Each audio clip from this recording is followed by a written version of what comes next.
Ini adalah hari kedua pelaksanaan vaksinasi tahap kedua untuk kalangan jurnalis. Sama dengan tahap pertama, vaksinasi ini juga digelar di Hall A lapangan basket kawasan Gelora Bung Karno Senayan Jakarta Pusat.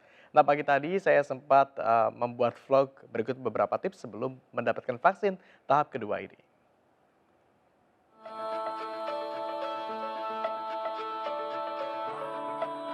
2 pekan setelah penyuntikan tahap pertama, peserta vaksinasi diharuskan kembali mengikuti vaksinasi untuk tahap kedua. Prosesnya kurang lebih sama, ada praregistrasi, kemudian registrasi, kemudian juga mengikuti asesmen atau screening, terakhir penyuntikan, dan diakhiri dengan observasi kurang lebih selama 30 menit. So, kali ini saya tidak akan bicara banyak tentang bagaimana tahapan-tahapannya, tapi lebih ke tips seperti apa untuk mengikuti vaksinasi. Ya, ikut saya.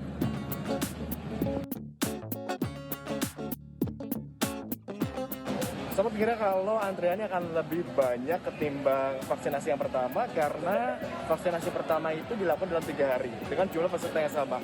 Tapi vaksinasi kedua dilakukan dalam 2 hari dengan jumlah peserta yang sama. Jadi saya sempat pikir kalau ini akan lebih ngantri. Ternyata tidak. Dan proses screening pun jadi lebih singkat. Kalau sebelumnya screening dilakukan atau asesmen dilakukan wawancara terlebih dahulu, kalau sekarang kita sambil nunggu nih disuruh ngisi dulu beberapa aplikasi seperti ini. Jadi tips yang pertama sebaiknya bawa alat tulis karena tidak semua panitia di sini menyediakan alat tulisnya. Yang kedua adalah gunakan pakaian-pakaian yang sopan tapi tentunya nyaman digunakan. Kenapa? Karena prosesnya ini juga memakan waktu. Kalau misalnya kita pakai baju yang terlalu heboh gitu ya, dikhawatirkan nanti nggak nyaman.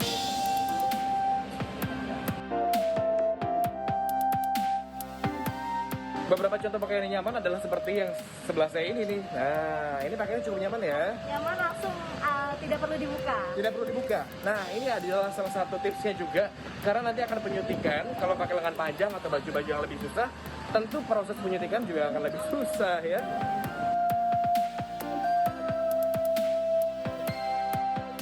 Selain pakaian yang nyaman, jangan lupa untuk membawa tools untuk menghindari kebosanan pada saat menunggu, seperti buku, atau mungkin Anda yang penyuka game bisa siapkan game Anda yang kecil-kecil aja. Kalau nggak game, mungkin juga seperti Bapak yang satu ini. Halo pemirsa.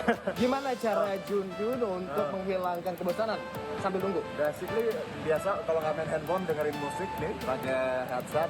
Sebenarnya nunggunya nggak terlalu lama karena it's so well managed. Jadi ya singkat sih sebenarnya. Cuman Oke. kalau mau killing time boleh dengerin musik. Gitu. So, apa tools yang Anda pilih? Buku, game, atau headset seperti Juno untuk menikmati musik?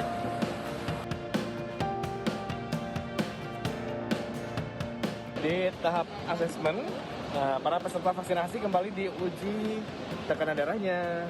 Kemudian juga, apa ini? Jumlah oksigen ya dok ya? Ya, Kalau tekanan darahnya berapa? tekanan darah 180/110 itu paling tinggi. Harus di bawah itu. Kalau oksigen? Oksigen 95/100 normalnya.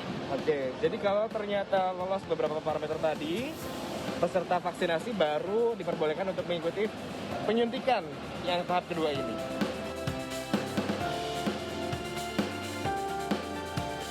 Tips terakhir, Desi, apa tips terakhir? Dan malamnya itu cukup istirahat. Kalau bisa sebelum berangkat sarapan pagi dulu. Oke, dan jangan lupa bahagia. Ya. Disuntik boleh? Sampai disuntik ya. Ya, silakan. Saya doa ya. Bismillahirrahmanirrahim. Jeng, jeng, jeng, jeng. Vaksinnya selesai. Jangan lupa bagi Anda yang memang juga peduli pada sesama, bukan hanya dari sendiri ya, untuk mengurangi dan menghindari penyebaran virus corona di Indonesia. Mari kita sukseskan program vaksinasi.